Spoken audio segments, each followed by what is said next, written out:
An important part of winter weather planning is being prepared to stay where you are until conditions improve. To be ready, take these steps. Get a kit. Basic supplies include 3 days of food that doesn't need refrigeration or electricity to prepare it, 3 days of water, a gallon per person per day, a battery-powered or hand-crank radio with extra batteries. Make a plan.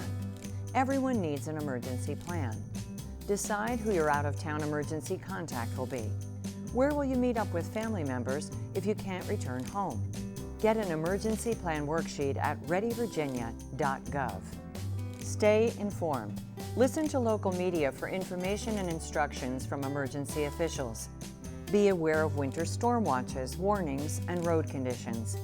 Get where you need to go before weather gets bad. Get road condition information 24/7 by calling 511 or checking www.511virginia.org.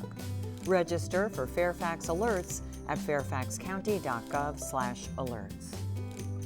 For more information on winter weather preparedness, visit fairfaxcounty.gov/emergency/prepare/winter.